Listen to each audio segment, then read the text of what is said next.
Supermassive black hole is the largest known genius among scientists and probably the rarest celestial body. Supermassive black holes typically exist in one galaxy, but not in all galaxies. Hello everyone, here is where these supermassive black holes come from. Let's find out together, starting now. According to existing astronomy and physics, it is known that standard black holes appear when particularly bright and massive supernovas explode. Theoretically, the mass of these black holes ranges from 30 to 50 times that of the Sun, but in reality, there are many that are much lighter. Black holes with hundreds or thousands of times the mass of the Sun have not yet been discovered, and only a few candidates have been proposed. This is known as the intermediate mass black hole problem. The main character of this discussion is the supermassive black hole, which has a mass of tens of thousands to millions times that of the Sun. Its origin is one of the most interesting problems in astronomy and physics. In reality, there are no stars of this size, so where did they come from? The relationship between supermassive black holes and galaxies is also fascinating. These black holes are typically found in the center of galaxies, but the existence of galaxies without supermassive black holes is known.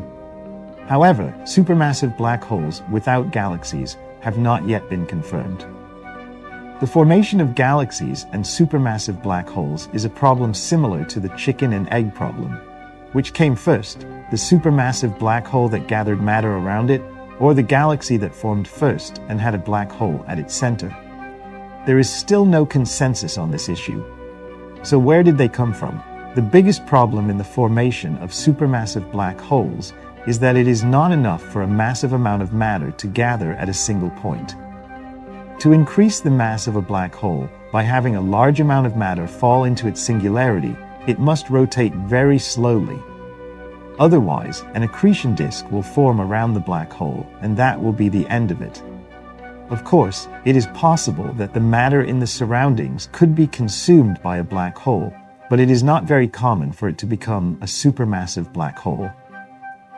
To understand the most likely explanation for the formation of these supermassive black holes, we need to look back in time to the distant past, around 550 million years after the Big Bang, during a period known as the Dark Ages. During this time, the universe was filled with hydrogen and helium and was not yet transparent enough for light to pass through. It is believed that the first stars began to shine during the end of the Dark Ages and the following cosmic dawn. As the first stars appeared, matter was consumed and transformed into starlight, gradually making the universe more transparent and bringing it closer to its current state.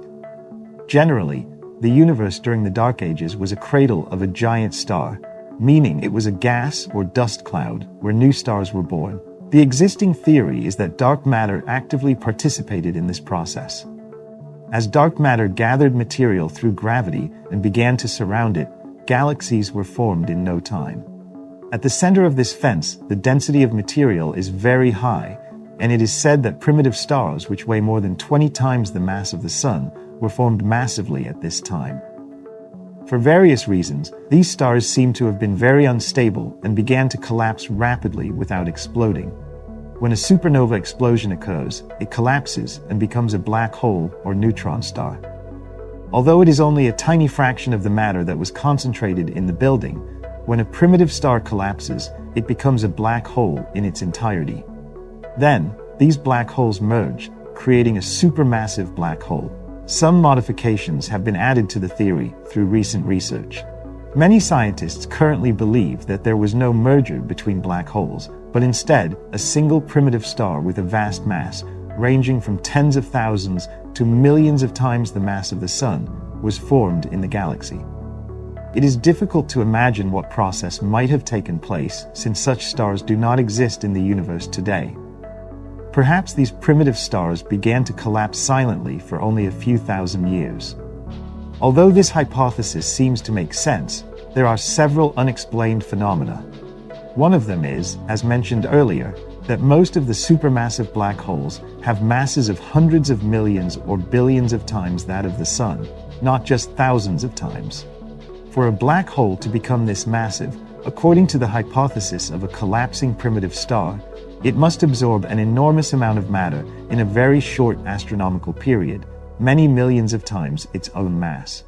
However, in reality, black holes do not continue to grow infinitely because the surrounding matter is almost exhausted. The remaining matter becomes part of the accretion disk and does not fall into the black hole. The first black hole was hypothesized to solve problems with existing theories, and scientists attempted to use new theories, such as the primitive black hole theory. The key point of this theory is that some black holes were not originally related to stars and never were stars. These black holes are believed to have formed shortly after the Big Bang. At that time, the universe was very hot, dense, and rapidly expanding. In this situation, the space itself was moving in a different way from today. It is believed that the unevenness of space, or pockets of space distortion, may have compressed matter and caused collapse. There were various masses in these primordial black holes. The smallest black hole was only about the size of the Planck mass, which is very small at 1/1,000,000th of a kilogram. This type of black hole may have collapsed quickly and no longer exists. On the other hand, there is a possibility that the largest black hole was thousands of times the mass of the Sun. This is the type of black hole that we find most interesting. These primordial black holes had an incredible density of matter. There is a possibility that it absorbed a massive amount of matter in a short period of time and grew to a size close to that of a supermassive black hole, which then gathered surrounding matter and facilitated the formation of the first galaxies. Currently, no new primitive black holes, supermassive black holes, or new galaxies are formed in the universe due to changes in matter density. However, there are weaknesses in the theory. For example, in a very compact universe, a young supermassive black hole may have grown rapidly, but it is unclear why it did not absorb all or most of the matter. Additionally, it is unclear why the universe entered a dark age in this scenario. Matter did not just scatter throughout the universe, but rather it was originally gathered in galaxies. However, if we assume that the natural formation of supermassive black holes was possible not only immediately after the Big Bang, but also during the following 500 million years, we can solve this problem. Currently, there is no hypothesis that can explain why there are no supermassive black holes present in all galaxies. It is possible to guess that this could be due to a lack of matter in dwarf galaxies. But even in the Triangulum galaxy, the largest in our local group, there are no supermassive black holes. Therefore, a theory that can explain all of these phenomena will emerge in the future. What would happen if there were a black hole in our solar system? First, let's clarify the concept and numbers a little. Known black holes are formed by a vast amount of matter collapsing into a small space, most often from a star, including very massive stars. The typical mass of a black hole that astronomers have been able to detect is at least 3 to 5 times that of the Sun. Of course, if there were such a black hole where we could stand, we wouldn't be orbiting around the Earth. Instead, the Earth would become its satellite, orbiting around it. But in theory, any amount of matter could be compressed into a singularity, creating a black hole.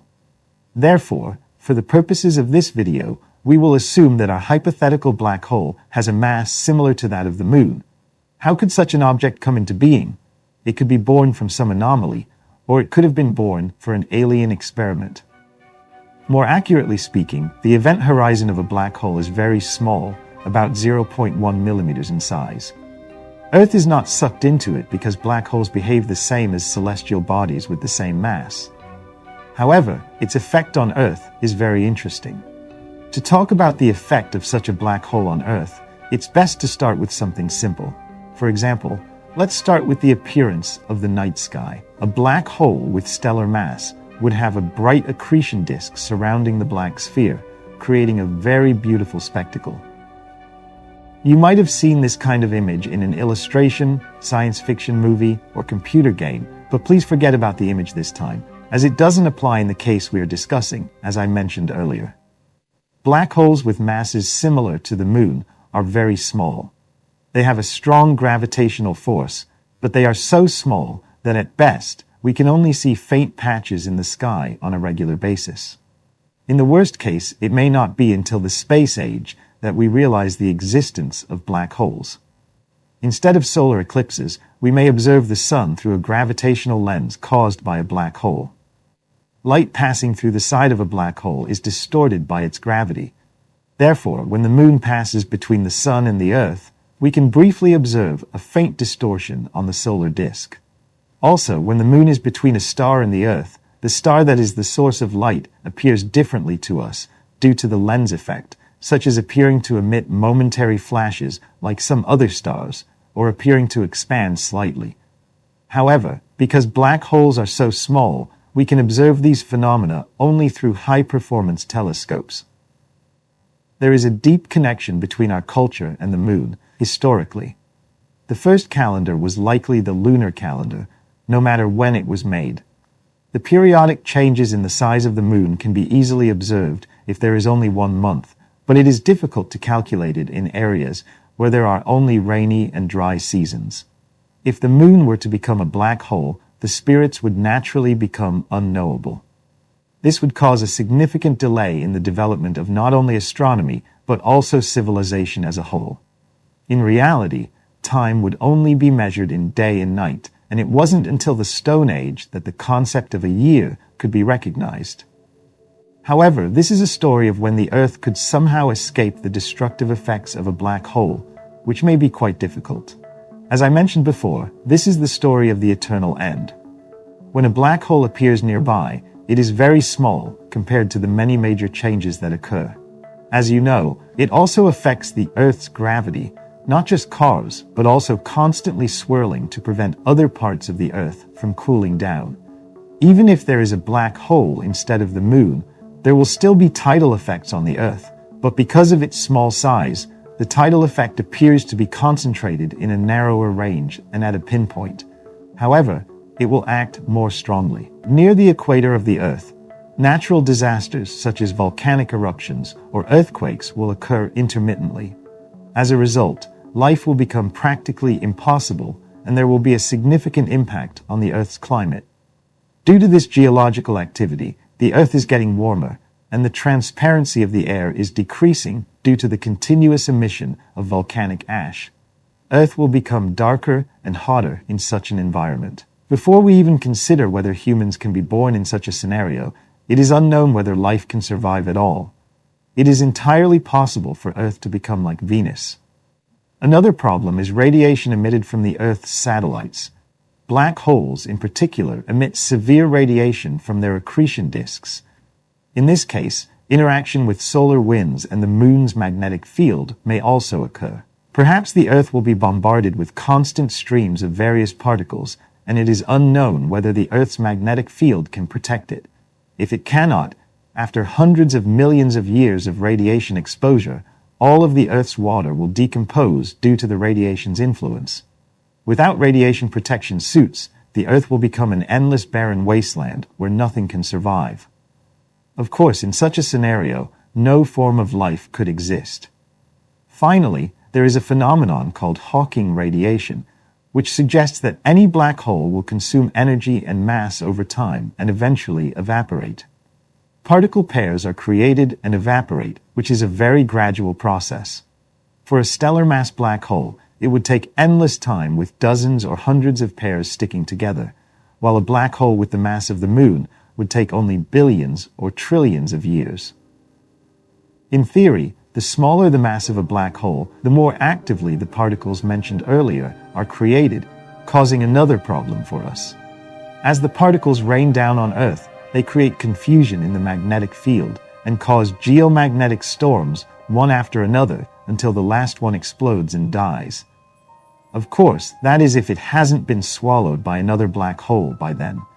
There is also a theory that there are many small black holes in the universe, which are considered as one of the candidates for the role of mysterious dark matter.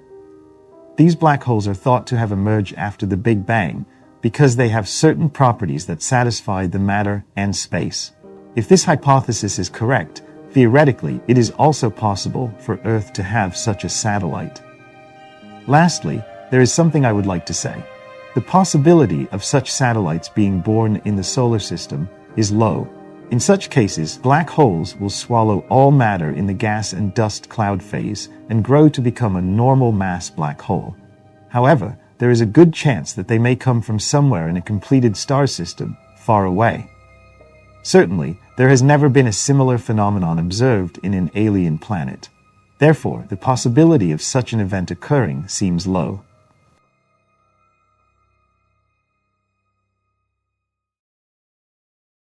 This is our Milky Way galaxy, and within it is our Earth, the Sun, and practically all the stars that we can see with the naked eye.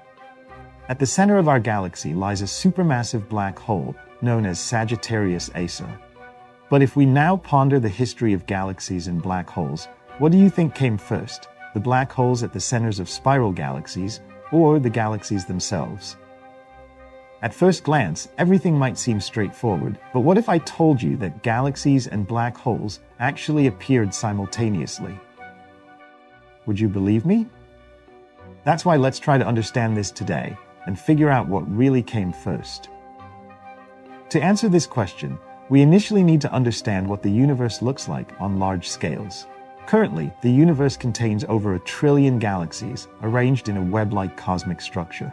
Within this structure, there are superclusters, intersections, and vast empty spaces, spanning tens of millions of light years.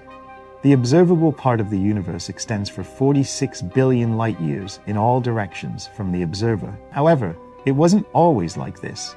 Once upon a time, the universe was much smaller, and it only began to resemble its current state after billions of years, thanks to the expansion of space.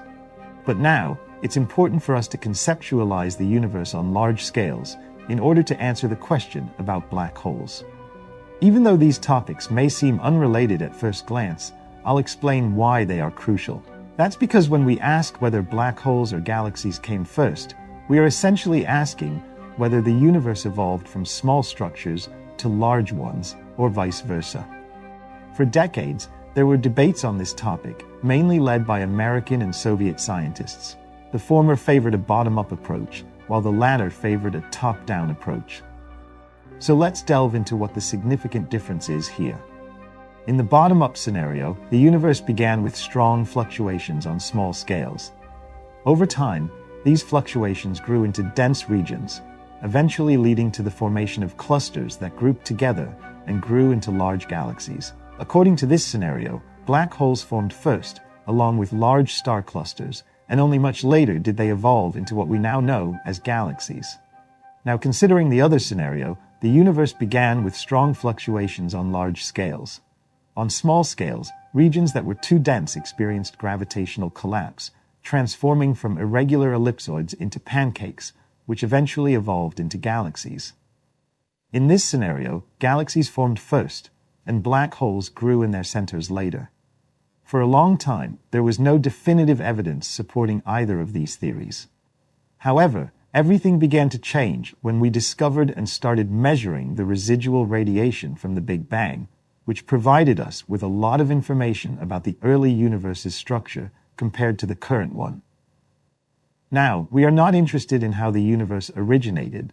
Instead, we want to know which of the mentioned scenarios is correct. You probably know that the universe is primarily composed of dark energy and dark matter, with ordinary matter and radiation making up only a small percentage, less than 1% to be exact. At least, that's what we believe, either because it's true or because we're trying to soothe ourselves with scientific gaps we can't currently resolve within the universe.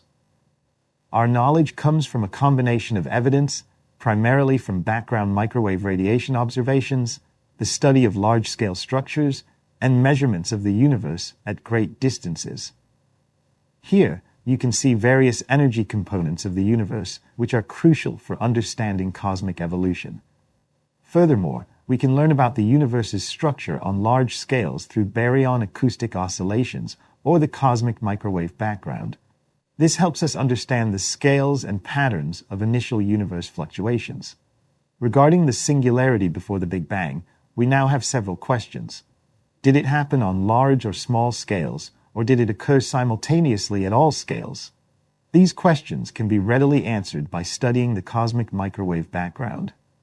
Moreover, we will attempt to determine which part of these fluctuations is the result of gravitational and electromagnetic interactions that occurred since the universe's inception. The initial distribution of fluctuations, as shown in the Blaine variant, was with respect to scales. This means that fluctuations of roughly equal strength occurred at all scales, both large and small. The distribution of oscillations on the right side of the graph became as such due to the interaction between dark matter, ordinary matter, and radiation driven by gravity. However, it's the flat left portion of the graph, corresponding to large scales, that reveals the absence of a curve. This suggests that, in conjunction with the data from the right side of the graph, the universe was born with fluctuations of roughly equal strength at both large and small scales. This fact has been known for over 10 years now. The most recent projects have only confirmed our assumptions. Now, after hearing all this, you may still find the answer to the question elusive. However, there is another piece of the puzzle that sheds light on the formation of structures in the universe and may provide us with a precise answer. Despite the existence of structural precursors at all scales that contribute to the development of events from top to bottom, the speed at which gravity propagates in the universe plays a crucial role. High-density regions on small scales can attract additional matter relatively quickly because gravity travels at the speed of light. On the other hand, structures on large scales cannot change rapidly. Those with sizes on the order of tens of millions of light years must wait tens of millions of years to feel the force of attraction. In other words, both top-down and bottom-up scenarios play a role, but the bottom-up scenario gains an advantage of millions of years. The first stars in the universe began to form no later than 100 million years after the universe's birth, or the onset of a new cycle. Among these early stars, which formed from primordial hydrogen and helium, there were massive ones that would eventually become the first black holes in the universe. This process remains consistent over time. When a massive cluster of new stars arises, the heaviest ones, typically blue and hot, end in catastrophe. In extreme cases, these stars can have masses hundreds of times greater than that of the Sun, resulting in the creation of very large black holes. Just a few million years after their formation, these black holes can exist.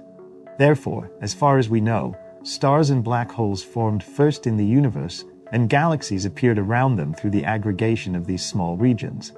Over time, they grew into supermassive black holes and large galaxies that we observe today. However, this required initial fluctuations in power comparable on both large and small scales. So, the best answer to our question is that the seeds of supermassive black holes in galaxies formed first, roughly around the same time. These black holes were initially quite substantial and had grown to 1,000 times the mass of the Sun before their surroundings could be called galaxies. Thus, it turns out that black holes formed first, but in the regions that eventually became galaxies. This is the correct answer. The event horizon of a black hole is a spherical or nearly spherical boundary from which not even light can escape.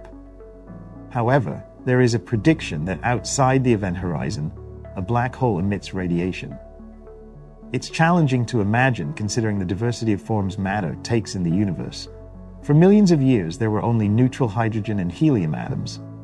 Similarly, it's almost as difficult to fathom that someday, trillions of years from now, all stars in the universe will burn out, and only remnants of the currently vibrant universe will remain, including the most impressive objects, black holes.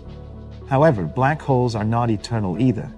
Today, we will embark on a mind-boggling journey and try to understand what happens when a black hole ceases to be a black hole due to Hawking radiation. To answer this question, it's important to understand what a black hole truly is. Black holes primarily form after the collapse of a massive star's core. Such stars have exhausted all their nuclear fuel and can no longer synthesize heavier elements. As the core's synthesis ceases, it experiences a significant drop in radiation pressure, which previously prevented the star from gravitational collapse. Meanwhile, the outer layers often undergo an uncontrollable fusion reaction and explode into a supernova. The core initially compresses into a neutron star, but if its mass is too great, even neutrons collapse, forming a dense state that gives rise to a black hole. Black holes can also form when a neutron star, in the process of accreting enough mass from a companion star, crosses the threshold required to become a black hole. From a gravitational perspective, all that's needed to become a black hole is to accumulate enough mass in a sufficiently small volume so that light cannot escape from a particular region. Every mass, including our Earth, has its escape velocity, the speed required to escape gravitational attraction at a certain distance from the center of mass. We'll call this r. It determines the size of a black hole's event horizon, the distance from the center of mass where the escape velocity equals the speed of light. But what happens inside this region is less well known. All matter within this region must collapse to a singularity. It may be tempting to imagine a state of matter that allows it to remain stable and have a finite volume within the event horizon, but this is physically impossible. To exert an outward influence from within, particles must send carriers of interaction in that direction, away from the center of mass and toward the event horizon. However, these carriers of interaction are also limited by the speed of light. It doesn't matter where within the event horizon these interactions occur, because all world lines end at its center. However, for slower and more massive particles, the situation is even worse, because as soon as a black hole with an event horizon appears, all matter inside it collapses into a singularity.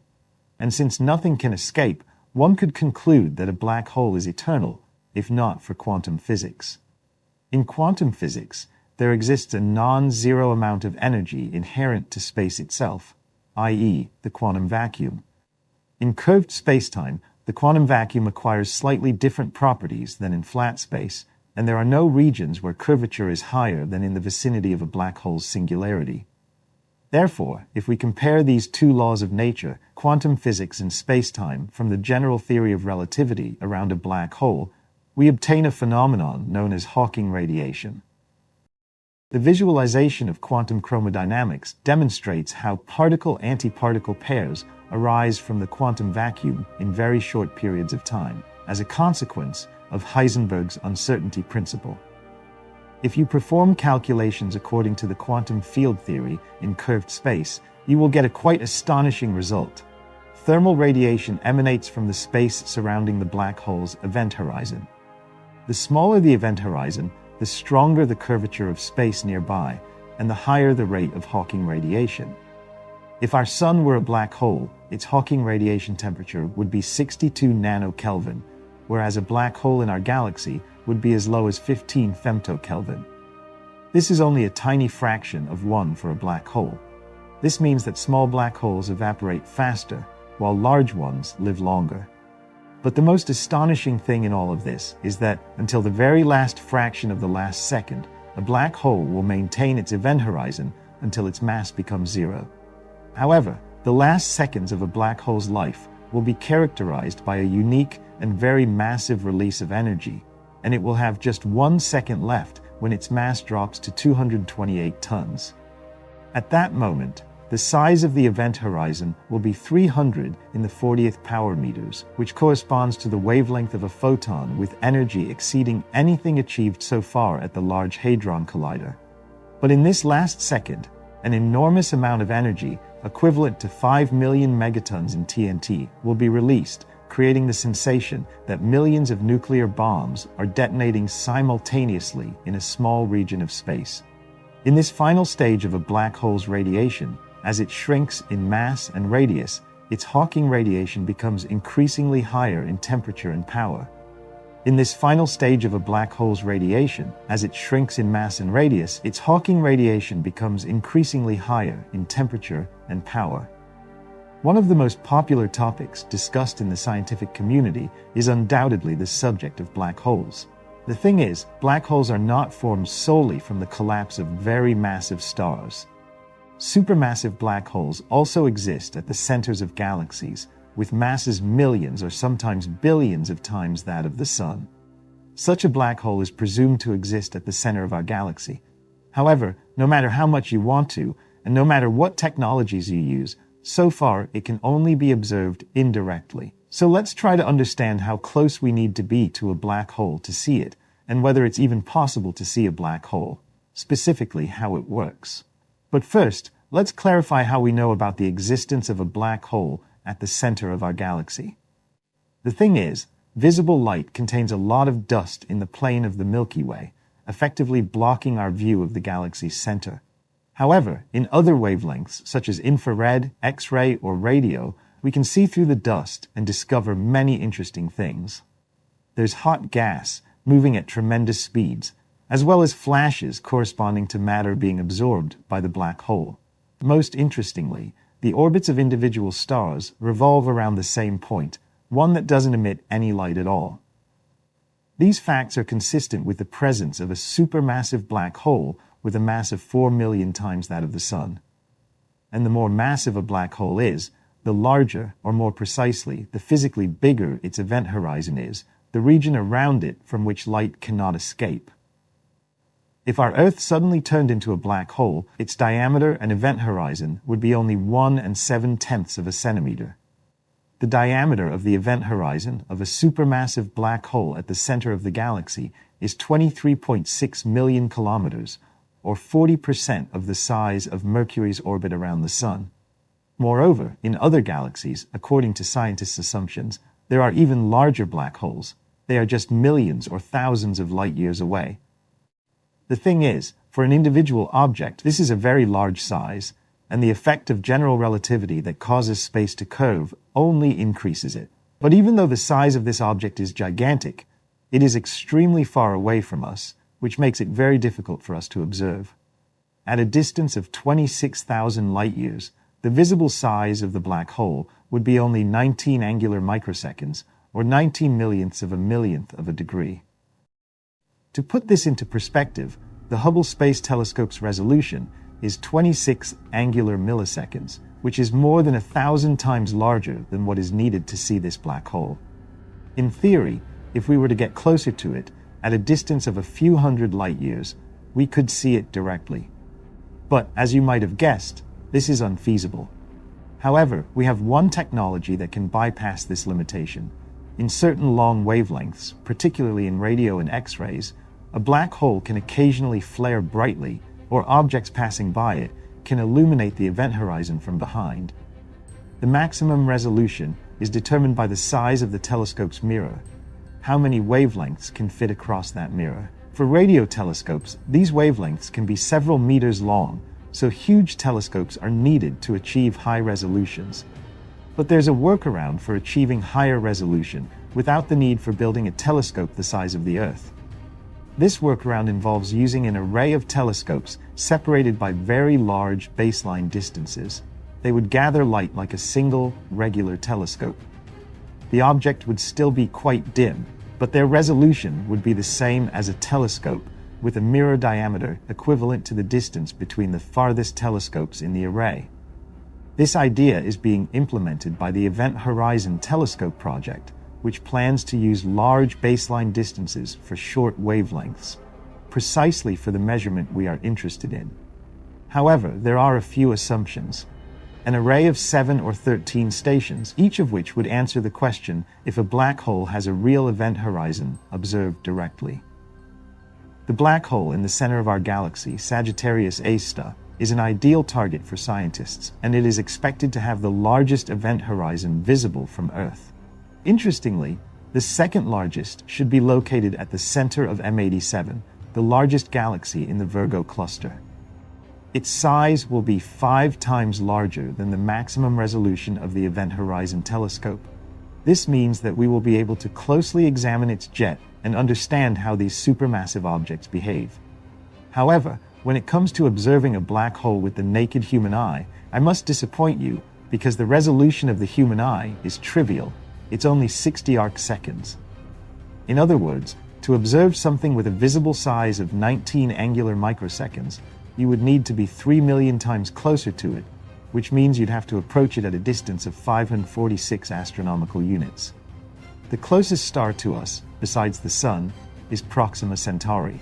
It is located at a distance of 4.2 light-years, or 268,000 astronomical units.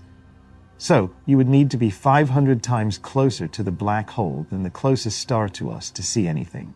This is just to give you an idea of how challenging it is.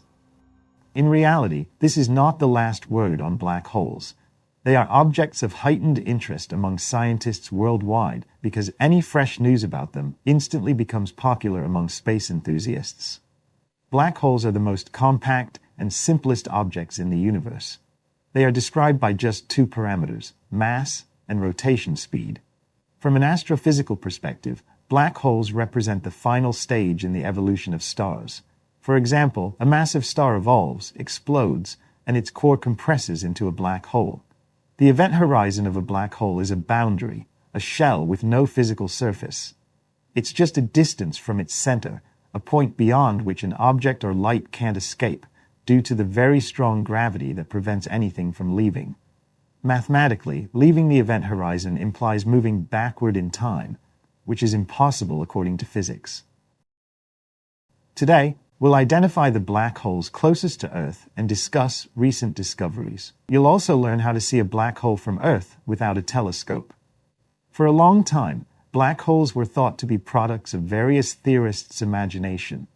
Even our channel received a flurry of emotional comments until this famous image came along.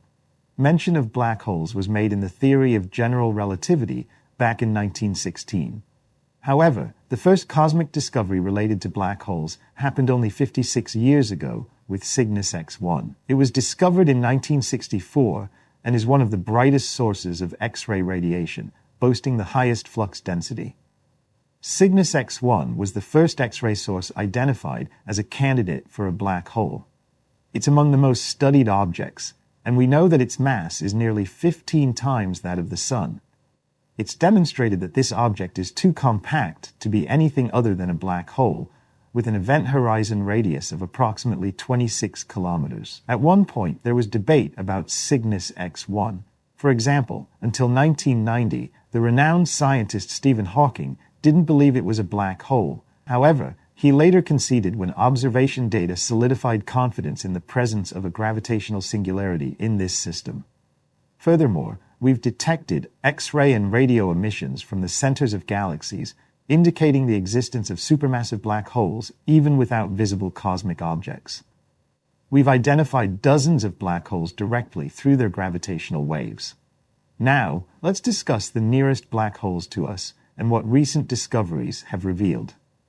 In the center of our Milky Way galaxy, in the constellation Sagittarius, approximately 25,000 light-years away, lies the closest supermassive black hole.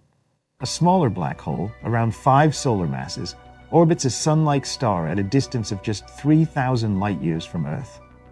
Geographically, this is in the Unicorn constellation. Another nearby black hole was recently discovered, breaking distance records.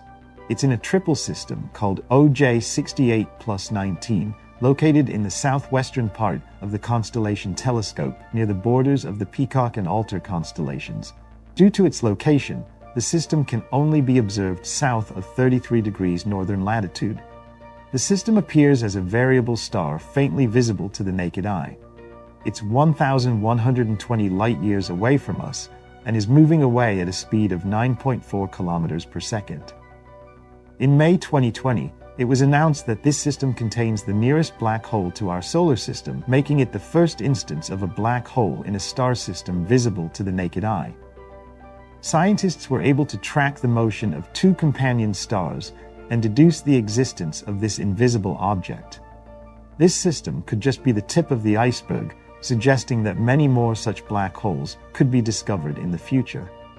What's even more interesting is that this black hole resides in a triple star system, which is quite rare.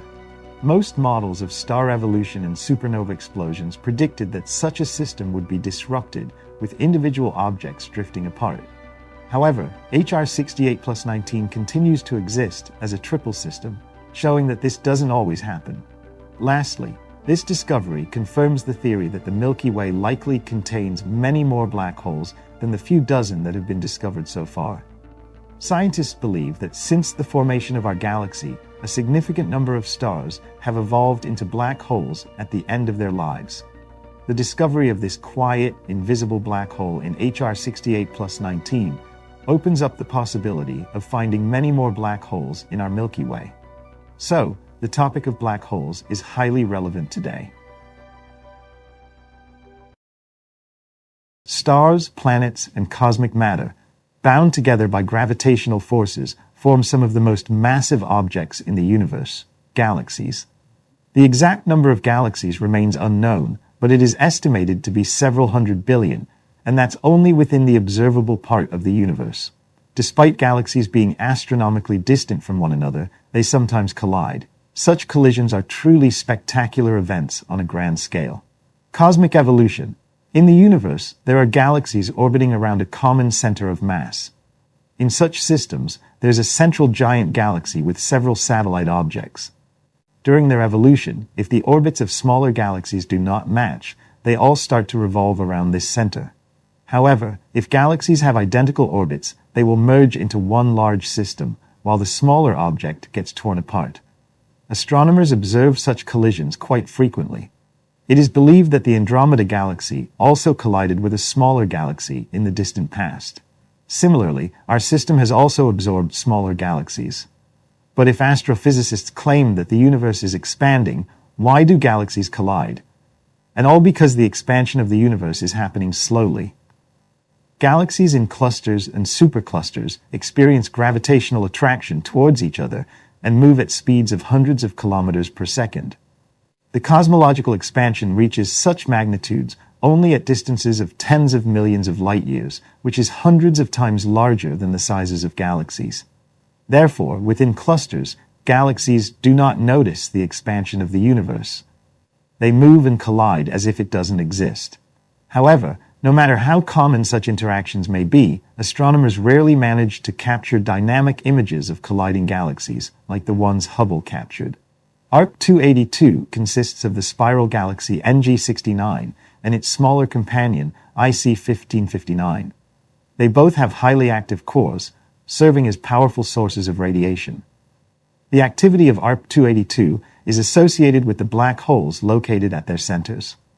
Tidal interaction processes have led to a redistribution of matter within the galaxies, providing the black holes with abundant food.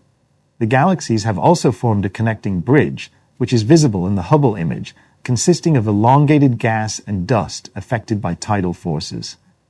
And that's not all.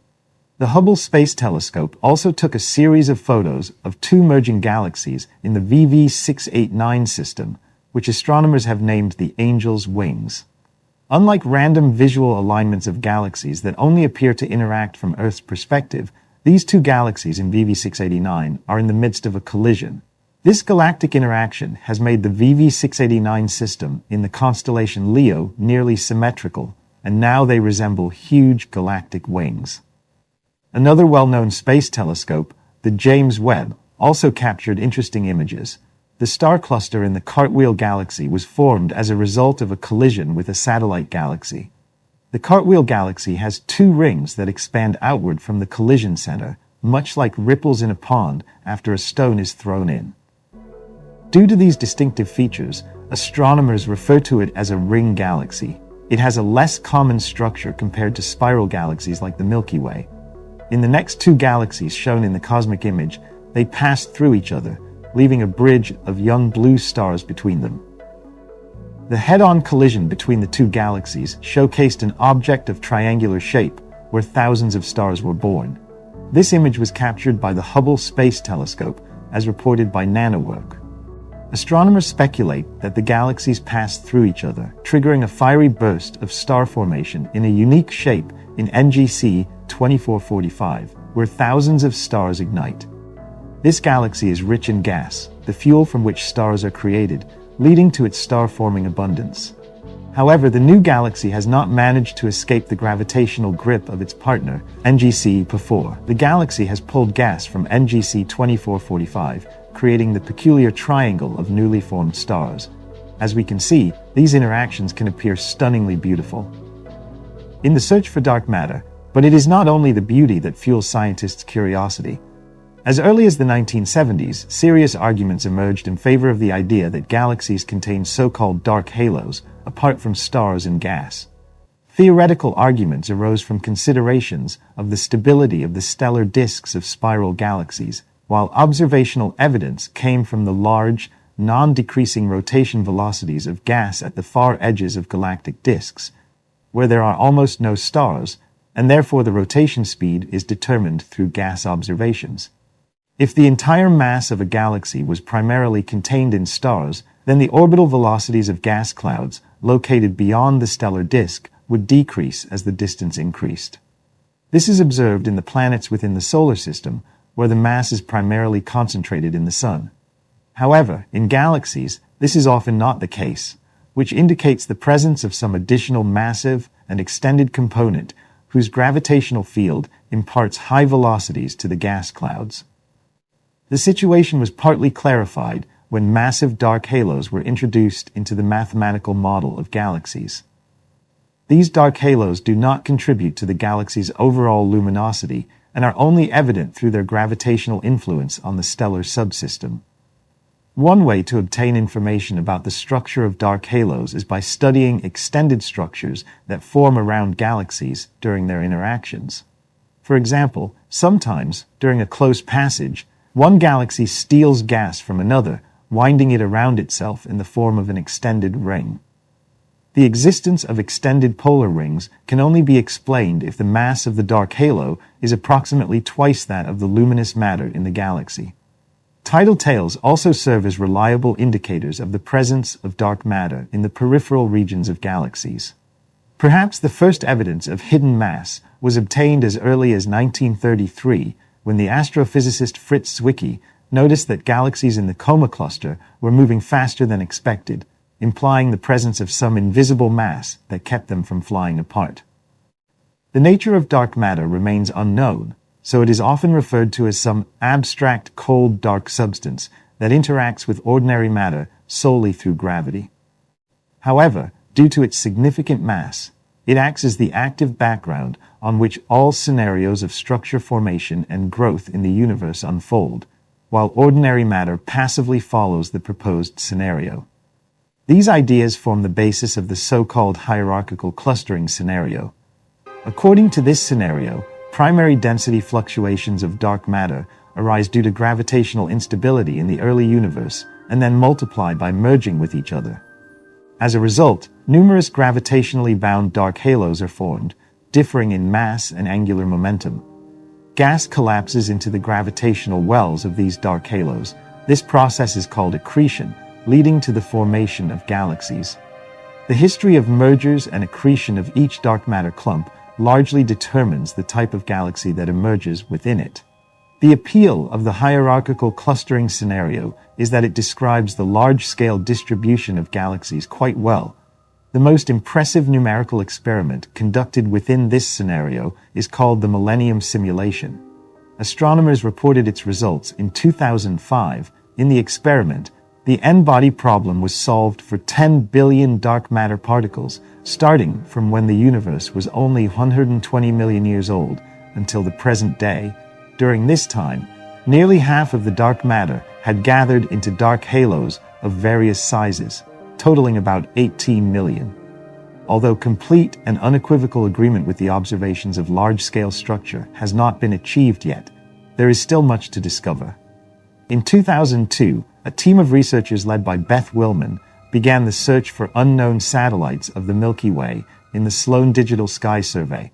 The first success came in March 2005, when a dwarf spheroidal galaxy was discovered at a distance of 300,000 light-years from us in the constellation Ursa Major. It became the 13th satellite of the Milky Way, with a record-low luminosity. All its stars emit light comparable to that of a single supergiant star, such as Deneb, the brightest star in the constellation Cygnus. The year 2006 turned out to be exceptionally fruitful for the discovery of satellites of our galaxy, when two other teams of researchers discovered 7 dwarf spheroidal galaxies around the Milky Way. And apparently, this is not the limit. Only recently, astronomers started to discover galaxies entirely devoid of dark matter or containing it in extremely negligible amounts. For example, the dwarf galaxy NGC 1052 DF2, which was discovered a couple of years ago by a team led by Peter van Dokkum from Yale University. Since then, several similar objects have been found, including DF4, located near DF2. These galaxies greatly puzzle scientists who are trying to understand how they could have formed without dark matter, or how they lost it. One hypothesis links their appearance to galactic collisions. In such an accident, the masses of their dark matter can continue their trajectory, passing through each other. However, clouds of ordinary matter experience pressure from each other, slow down, interact, and separate from the dark matter. This scenario is supported by an article published in the journal Nature by Van Dockum and his colleagues. Observations of DF2 and DF4 showed that the trajectories of these galaxies started to diverge from a common point about 8 billion years ago. Moreover, other dark matter-poor dwarf galaxies also started moving along with them. Today, DF2 and DF4 are part of a chain of about 7 to 11 such objects, that located at a distance of about 70 million light-years from us. On the scale of star clusters, dwarf galaxies, and galaxies, collisions and mergers are constantly happening. Even our Milky Way is currently disrupting the Sagittarius dwarf spheroidal galaxy, which is its satellite. And in the future, this relatively small cosmic body, with only 1% of our galaxy's mass, will be completely absorbed. Looking further into the future, we can expect a collision and merger with the large Andromeda galaxy. According to scientists' predictions, the Milky Way and the Andromeda galaxy will collide in about 4.5 billion years, and quite soon, in 3 billion years, Andromeda will approach us so closely that the stars of its galaxy will be visible to the naked eye. What will this collision look like? Thanks to the Hubble telescope's image, we can now visualize what the merger of the Milky Way and Andromeda will look like from the outside. A group of 3 galaxies, collectively named NGC 7764A, and located in the Phoenix constellation, at a distance of 425 million light-years from Earth, serves as a model for this scenario. Scientists are already running simulations of the collision between the Milky Way and the Andromeda Nebula on supercomputers. Data indicates that the Milky Way has absorbed smaller neighbors in the past. For example, some dwarf galaxies and globular star clusters were destroyed by tidal forces and transformed into star streams, with their stars likely to be eventually absorbed by our galaxy.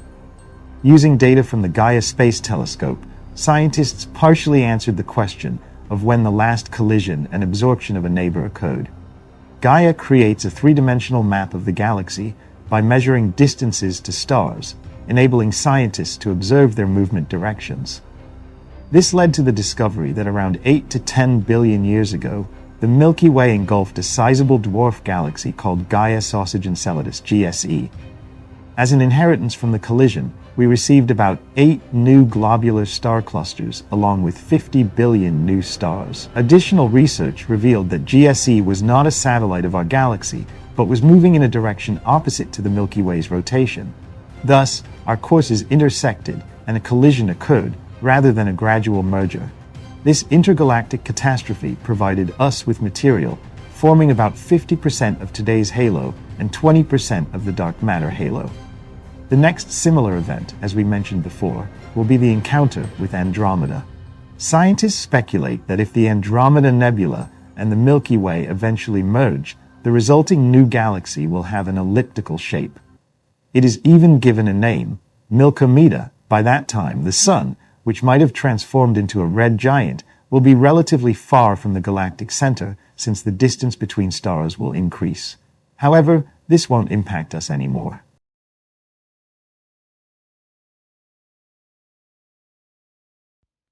If you look through a powerful telescope at any objects in the universe surrounding you and observe that they are all moving away from you, you might decide that you have a repelling force or that space itself is expanding. Another possibility is that you are at the center of a past explosion and everything is moving away from its center.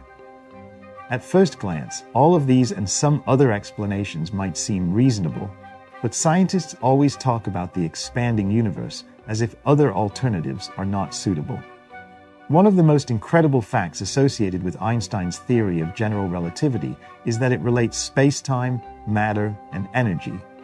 Matter and energy dictate how space-time should curve, and space-time tells matter how to move. If we learn how all matter and energy are distributed in the universe at a certain point in time and how they are moving, we can reconstruct the curvature of space-time and the evolution over the lifetime of the universe. Observing the galaxies in the universe, we see that the gravitational dynamics of neighboring galaxies have the most influence on the closest galaxies to us. For example, the Milky Way and Andromeda are moving towards each other. Other galaxies and local groups will eventually merge as well. The rest of the galaxies are attracted to the nearest masses, large galaxies, galactic groups, and clusters. In any relatively small region of space, ranging from a few million to tens of millions of light years in size, the mass of this space determines how galaxies will move. However, on larger scales, things don't work the same way. Small-scale movements, known as regular velocities, can reach a few thousand kilometers per second, but they are overshadowed by a stronger effect that can only be seen on larger scales.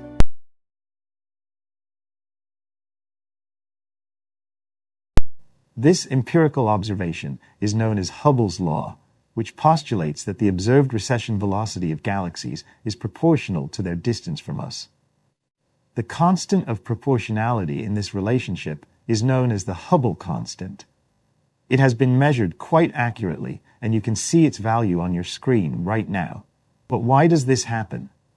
In reality, why is everything moving away from each other? When Einstein introduced his theory of general relativity, he quickly realized that it had consequences he didn't quite like. A universe uniformly filled with matter would be unstable and prone to gravitational collapse. To counteract this, Einstein introduced a cosmological constant that represented a repulsive force counteracting collapse. Others understood that not accounting for this constant could lead to a non-static universe. In such a universe, the fabric of space would either expand or contract over time. Einstein's correction didn't work, and the cosmological constant led to an unstable universe. Regions with higher density would collapse, while those with lower density would expand. In a universe governed by the laws of general relativity, filled homogeneously and isotropically with matter and radiation, staticity couldn't persist. It had to expand or contract, depending on the content and quantity of the universe. And so, distant galaxies are receding from us faster the farther they are. The reason lies in the fact that a universe that adheres to the principles of relativity, isotropy, and homogeneity, while filled with matter and radiation, cannot be static.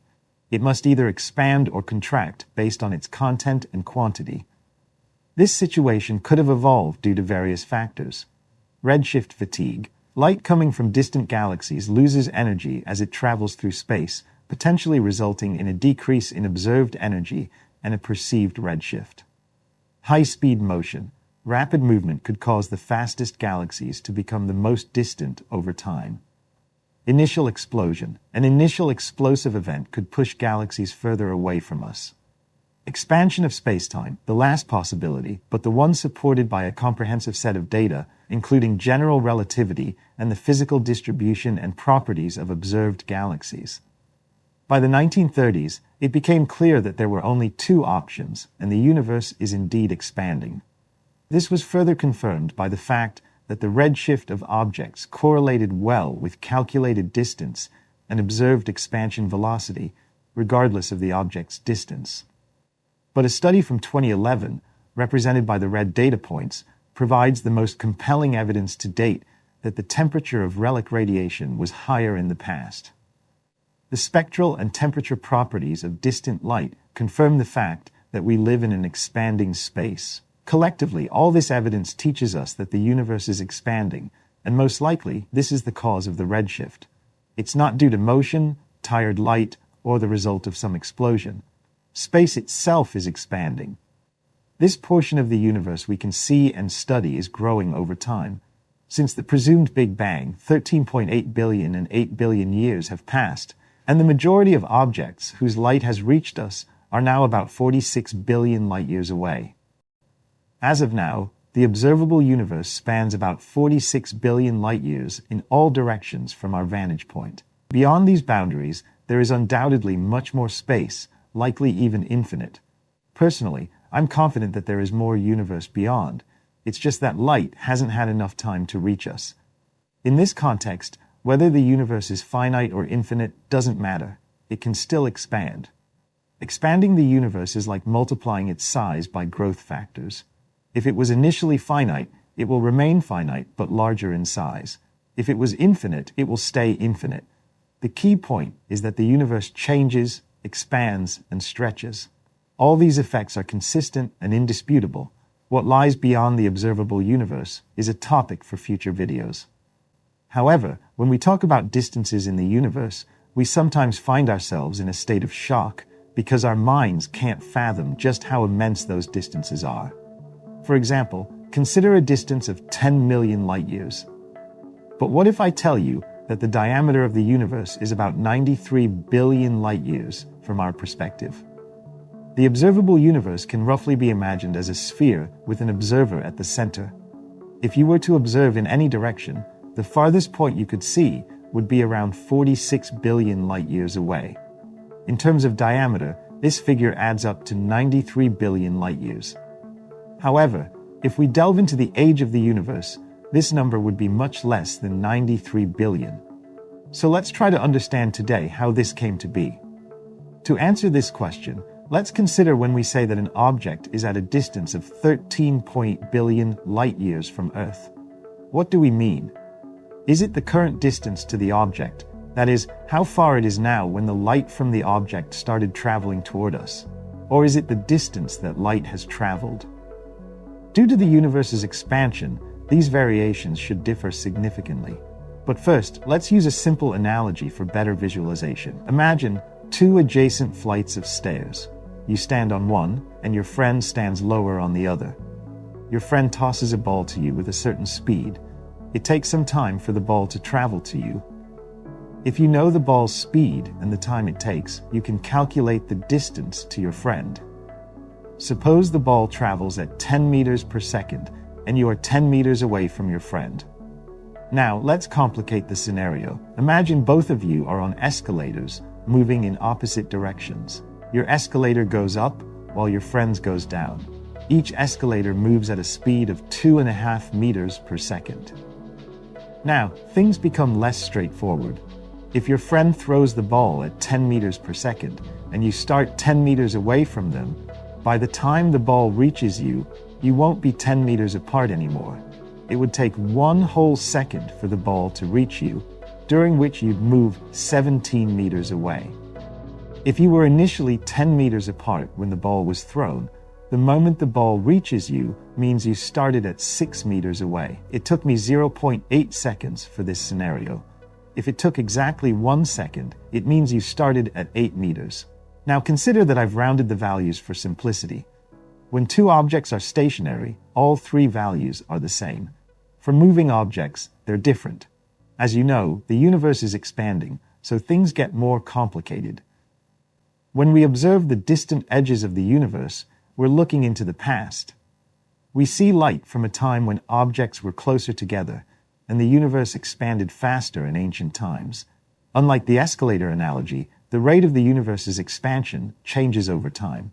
Today, according to modern estimates, the age of our universe is around 13.8 billion years, give or take a few tens of millions of years. What does this mean for distant objects? Let's consider the current record holder, one of the farthest galaxies known to us. When we say it's located at a distance of 13.45 billion light-years, we mean the distance traveled by the light from the galaxy, whether or not it has arrived yet. For me, at least, this seems to be the most reasonable way to measure distances in an expanding universe. In the past, distances between objects were smaller. As light travels from the emitting object to our eyes, the universe continues to expand. But what does this mean for our record holder, this galaxy? Firstly, this galaxy was at a distance of 1.1 billion light-years from us when it emitted the light that has reached us today. Secondly, the light that reaches us today was emitted and sent when the universe was only 380 million years old. Thirdly, the light traveled for 13.4 billion years, and, by definition, covered that exact distance. And fourthly, now this galaxy is located at a distance of 30.3 billion light-years from us. In reality, when you read the news, watch videos, or listen to various scientists, you may not fully grasp the distances they are discussing. So, I've listed all the possible variations. However, usually the last two options are used, either the distance traveled by light or the current distance. Moreover, if the distance in light years is less than the age of the universe, it refers to the time light traveled. If it's greater, it indicates the current actual distance. The point is, for nearby objects and objects connected by gravity, the difference between these variations is significantly smaller. Nonetheless, I would still prefer people to be more careful with their wording and to use more precise values. If each person specifies whether they mean the distance at the time of light emission, the light's journey, or the current distance to an object, confusion would be greatly reduced. This is how distances work in an expanding universe, and that colossal number, 93 billion light-years, was achieved as follows. The reason is that the accompanying distance to the farthest observable object, namely the surface of the last scattering relic radiation, is about 14 billion parsecs, or 14 megaparsecs. This corresponds to 46 billion light-years in all directions. Thus, the observable universe can be visualized as a sphere with a diameter of about 93 billion light-years, centered on the solar system, the observer's location. Since the presumed Big Bang, 13.8 billion years have passed, at least according to contemporary science. However, this time has passed for us. But since time is relative, what does it mean for observers in other parts of the universe? Does absolute time exist for the entire universe? When we say the universe is 13.8 billion years old, does this only apply to Earth, or does it hold true for the entire cosmos? So, today, let's attempt to understand this. Who knows? Perhaps someone from a neighboring galaxy is looking at us through a telescope right now, observing the dinosaurs on Earth. Furthermore, we will discuss a very unique galaxy that, so to speak, lies beyond our universe. Our Earth exists within the Milky Way, and the ages of everything we see in it match that 13.8 billion years, or almost 13.8. This age of planets, stars, and other sources of light visible in the night sky doesn't align with our own, because as you know, the speed of light is constant. For instance, if you look at a star located 200 light-years away, you're seeing it as it appeared 200 years ago. There's nothing paradoxical about this. It's negligible when compared to the 13.8 billion years. Even if we consider a star on the opposite end of a galaxy, at a distance of 100,000 light-years, the difference is practically negligible. You might wonder if there's a significant distinction between an age of 13.8 billion years and 13.8 billion 800 million years, or even the specific value of 13,790,900,000 years. I believe the difference is inconsequential. However, if we consider other galaxies that are very distant from us, a completely different story emerges. Each point in this illustration represents a separate galaxy located at approximately 1 billion light-years from Earth. Galaxies within this structure have ages of 12 billion and 8 billion years, while the most remote galaxies are even younger. As we look farther and farther, we find galaxies that existed when the universe was less than 1 billion years old, with its age being only a small percentage of what it is today. With powerful telescopes, you could potentially see individual stars with very low heavy element content. At that time, over 99% of atoms were composed of just hydrogen and helium.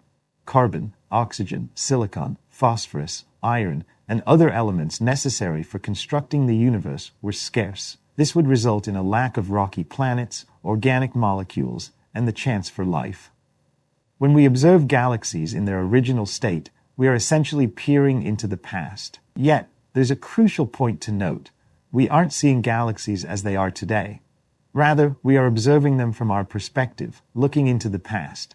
For someone on a distant star or in a galaxy tens of light-years away, they would see our past.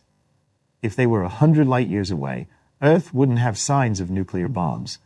We wouldn't have invented computers, ventured into space, or developed television broadcasts. For someone in a galaxy a billion light-years away, our sun would appear younger and dimmer.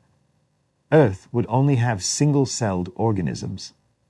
What's even more astounding is that for observers in the most distant visible galaxies, not only would our Earth and Sun not exist, but our entire galaxy wouldn't either. We'd be a collection of large gas clouds slowly coming together into spiral arms, which would eventually give birth to our home. The oldest globular clusters, currently found in the halo of our galaxy, would also be absent. Nor would there be abundant hot young blue stars, which have vanished a billion years ago. Any of these observers on another star, in another galaxy, or even at the farthest reaches of the universe, would see a universe remarkably similar to ours, an age of 13.8 billion years.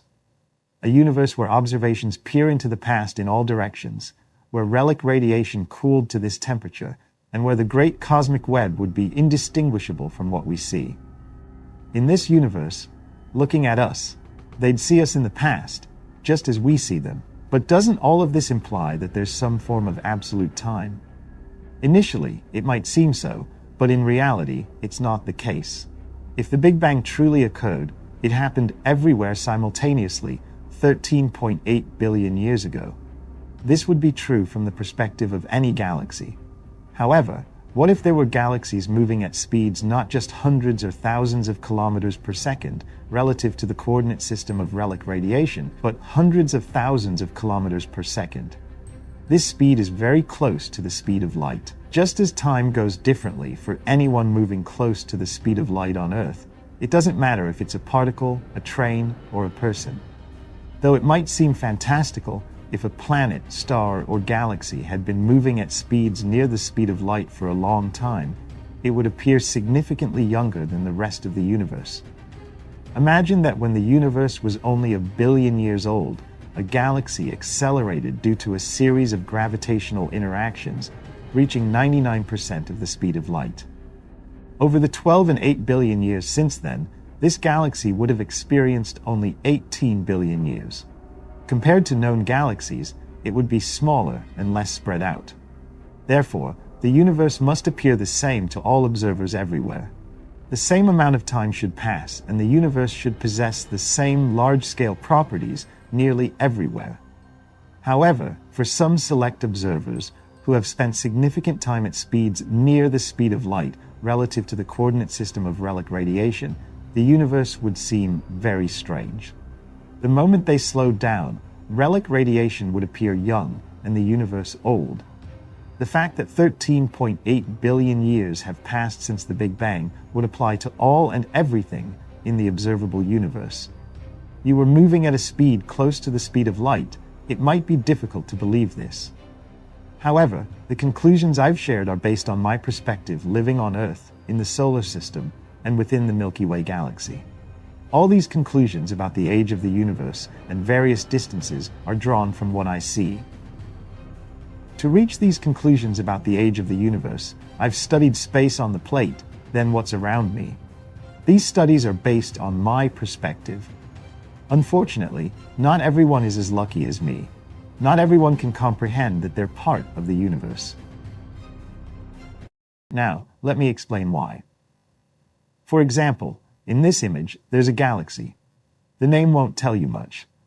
You might think it's surrounded by other galaxies, but that's only from a certain perspective.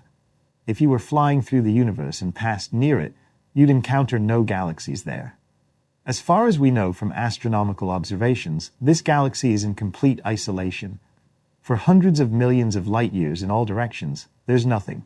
The bright stars, highlighted by the fractional rays in this image, are actually in our galaxy. This ultra-distant galaxy is much larger and brighter than our Milky Way. It contains 10 times more stars. Behind it lies an even more distant background of galaxies. This background accompanies similar images taken in all directions of the Earth's sky.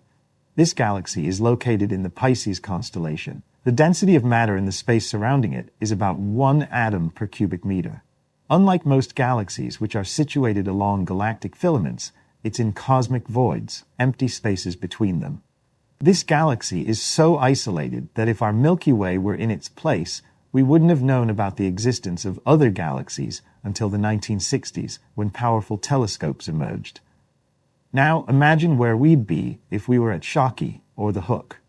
The Hooke telescope, used by Edwin Hubble for his research, became operational in 1917. In the 1920s, 30s, 40s, and 50s, we wouldn't have found anything near this galaxy if we lived there. Our searches would have been halted. In that case, we might conclude that our galaxy is the only one in the universe. And indeed, it's amazing that in dark nights, the universe opens up to us. This makes you marvel at how unusual our galaxy's position in the universe is. It also highlights the incorrect assumptions we can make. Having only one point of view can make it hard to understand our true place in this universe. Similarly, a point of view about the birth of the universe can lead us astray, preventing us from truly understanding how everything came into being. Therefore, it's important to consider the universe from different perspectives. In reality, this will be a continuation of this video, and we'll talk about whether it's possible to deceive space and time, and whether it's possible, purely through scientific means, to find oneself between the past and the future, or even in the same moment of time.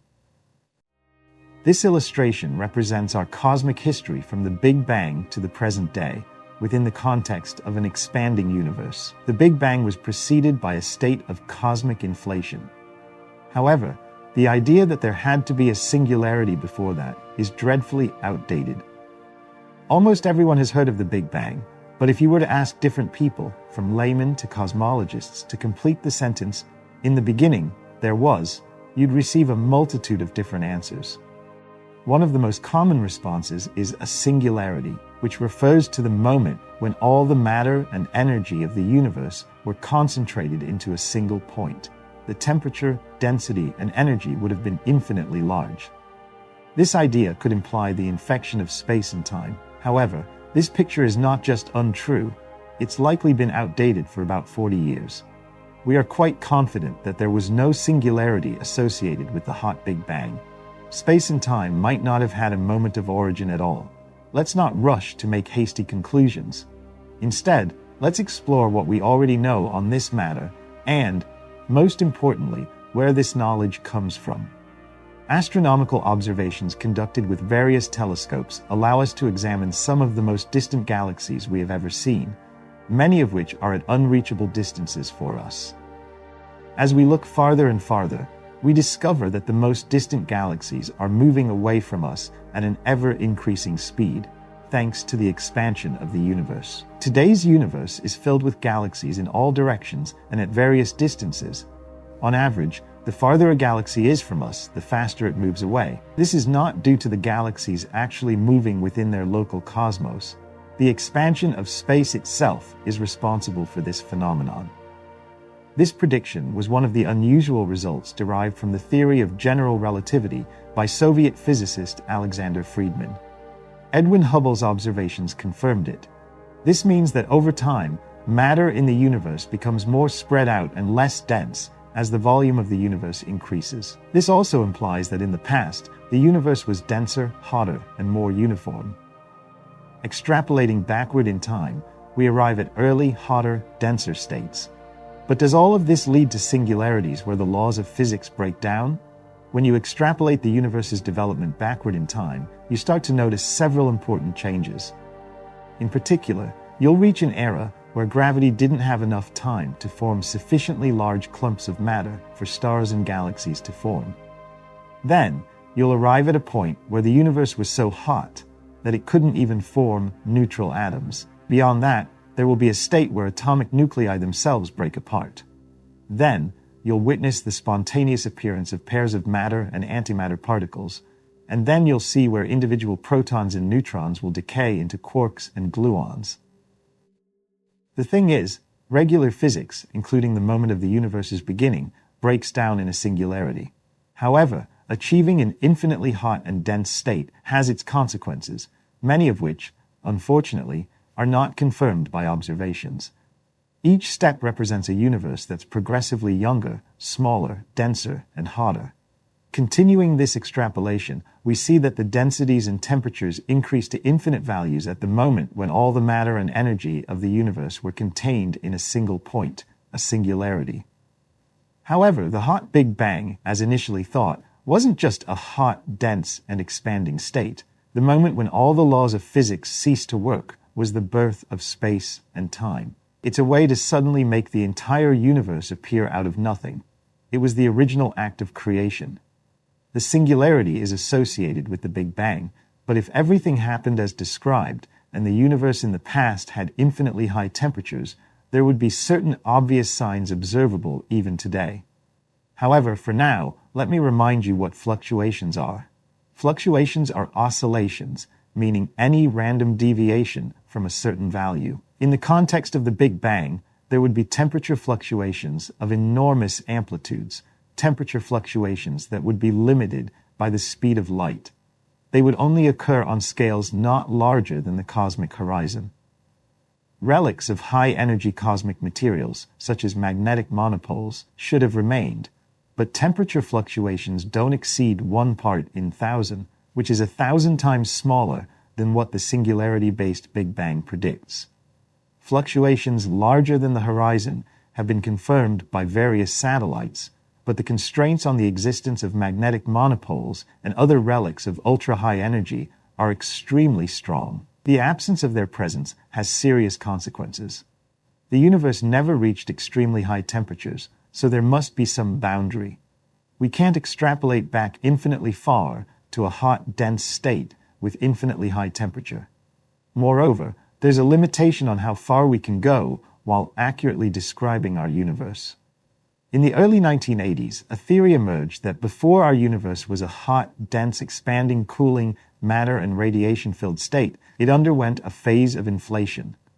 The presence of a cosmic inflation phase should have meant that the universe was filled with energy inherent to space, leading to rapid expansion that stretched the universe into a flat state with uniform properties everywhere. This would have involved small amplitude quantum fluctuations at all scales. Inflation causes space to expand exponentially, which can rapidly cause initially curved or uneven space to appear flat. And even if the universe were curved, its curvature radius would be at least hundreds of times larger than what we could detect. When inflation ends, it converts the energy inherent in space itself into matter and radiation, giving rise to the hot Big Bang. However, this doesn't lead to an infinitely hot Big Bang, only one that reaches a maximum temperature hundreds of times lower than what's needed for a singularity. In other words, it leads to a hot Big Bang emerging from an inflationary state, not a singularity. The information existing in our observable part of the universe that we can measure only corresponds to the last few seconds of inflation and everything that happened after that. If you were to ask how long inflation lasted, you wouldn't naturally find an answer to that. It continued for at least a little longer than those seconds, but whether it continued a bit longer than that, significantly longer, or for an infinite amount of time, that is not just unknown, it's fundamentally impossible to know. But then, what did inflation give rise to? Many studies and discussions revolve around this topic, yet no one knows the answer because there's no evidence to rely on. There were no observations that could have been straightforwardly made. Consequently, some individuals or scientists make mistaken claims. For instance, one of the claims was that we had a theory of singularity-based Big Bang, which generated a hot, dense, expanding universe before we learned about inflation. Inflation is actually an intermediate stage, so we get the following sequence: singularity, inflation, hot Big Bang. There are numerous graphs and images created by leading cosmologists that illustrate these data, but it doesn't mean they are all accurate. They illustrate density fluctuations and gravitational waves arising after inflation. The assumption of a singularity before inflation doesn't necessarily hold. There's a very strong basis to believe that it's not the case. Mathematically, we can demonstrate the impossibility of transitioning from a singularity to an inflationary state. And that's why the space-time of inflation expands exponentially. Imagine how an exponential function works. After a certain amount of time passes, the universe doubles in size. After twice that time, it doubles again, which means it becomes 4 times larger. Wait for 3 such intervals of time, and it triples. Wait for 10 or 100 such time segments, and these doublings will make the universe 2 to the power of 10 or 2 to the power of 100 times larger. This means that if we go back in time for the same duration, or for 2, 3, 10, or 100 times longer, the universe will become smaller and smaller, but it will never reach 0. It will always be a fraction of its initial size, such as half, a quarter, an eighth, 2 to the power of -1/10, or 2 to the power of -100. No matter how far back in time we go, we'll never arrive at a singularity. The blue and red lines represent the traditional scenario of the Big Bang, where everything begins at time t equals 0, including space-time. In the inflationary scenario, represented by the yellow color, we never reach a singularity where space takes on a singular state. It could become arbitrarily small in the past, while time continues infinitely. Among cosmologists, it's well known that there's a theorem demonstrating the incompleteness of the past inflationary state. This means that all particles existing in the universe, undergoing inflation, will eventually meet when extrapolated backward in time. However, this doesn't imply that the singularity necessarily existed. Inflation simply doesn't describe everything that happened in the history of the universe, including its birth. It is also known that inflation cannot arise from a singular state, as the region undergoing inflation must always start with a finite size of space-time fluctuations on a quantum scale during inflation, which stretch across the entire universe and give rise to imperfections in density and gravitational waves. However, whether inflation emerged from a singularity or not is unknown. So every time you see a diagram, article, or history about the singularity of the Big Bang that existed before inflation, know that you're dealing with outdated scientific facts.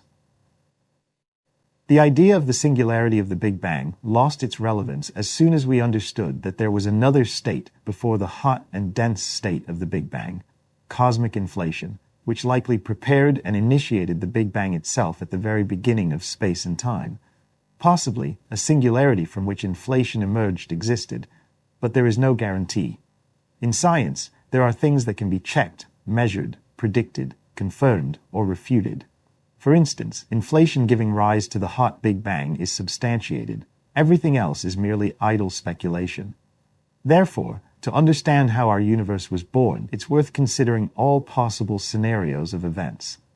If you ask any scientist if the universe has a boundary, you will likely receive an ambiguous answer, because on one hand, the universe has an end from our perspective, particularly in terms of observations.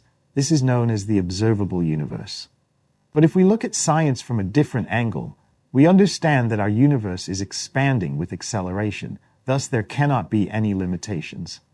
You will get approximately this answer, but only with detailed arguments, formulas, and explanations of why everything is the way it is in this world. It's known that due to the expansion of the universe, there exists an event horizon beyond which we cannot penetrate. We are witnesses to the fact that there is at least one intelligent life form. Believing whether we are alone or if there is someone else out there is a personal matter for each individual. However, let's imagine that in a distant galaxy there is another civilization, and naturally the event horizon for them is of the same size. And from their point of view, they could observe those parts of the universe that are beyond our horizon. Roughly speaking, they know what is unknown to us. Let's assume that an interesting cosmic phenomenon or a unique galaxy they observed astounded them so much that they wanted to tell us about it. With the help of some mega-advanced and unique future technologies, we receive their signal with this information. In that case, we would learn what lies beyond our event horizon. What do you think? Is this theoretically possible without violating the modern and known laws of physics up to 2019? So let's delve into all this in more detail. On one hand, we can trace the universe's history back to its very beginning, to the Big Bang 12 and 8 billion years ago. We have this magnificent image of the universe captured using background radiation. We can also observe stars and galaxies that formed during that time within the reach of modern telescopes. At the moment, the record is held by light that traveled to us for 13.7 billion years from an object currently 33 billion light-years away. Only the most advanced telescope could surpass this record. But the essence is that our observations are limited to the observable part of the universe since the moment of the Big Bang. Light traveled 13.8 billion years, meaning we can only see the light that traveled that many years in any direction. However, this doesn't mean there's no universe beyond this border. We're sure it's there. After all, light still reaches us, and the question is about how much of it is there. And here, our experiment begins. If there's a limitation on what can be seen, then this limitation also applies to those observers whose light is visible differently. In other words, if we take two galaxies situated on opposite sides of us, and the light from them traveled 13.7 billion years, we can see both of them, but they won't see each other. If each of them has intelligent beings, couldn't they send us information about what they see, which is unavailable to us? Could they thus deceive the limitations of space-time and provide us with information about the part of the universe we can't see? Or could we send them images of the faraway galaxies captured by the Hubble extreme, or even a map of the universe as we see it? If we continue exchanging this information, would each participant eventually know more than they can see with their own eyes? However, there's a catch. Let's remember light from a very distant object. The thing is, that light would be old. If we see something whose light traveled to us for 12.4 billion years, and the object is now 33 billion light years away, we see it as it was 400 million years after its creation. Of course, it's a distant galaxy and is still emitting light, but we'll never receive it. The universe isn't just expanding, the expansion is accelerating. And this is a firmly observed fact. The question is why it's accelerating. The biggest explanation for this is dark energy. We'll talk about that later, at least explaining what's generally understood as dark energy. So the light emitted by galaxies beyond certain limits will never reach us. If it weren't for dark energy, we would eventually see it and receive the information they sent, but only after the light emitted by those galaxies reached us. Therefore, we can get information from objects beyond our horizon, but only after they move inside our horizon. And due to dark energy, whatever gets inside our horizon is already gone. This viewpoint is examined from one perspective, taking into account the theory of the Big Bang as the beginning of the universe, and nothing prevents us from discussing it in a few episodes.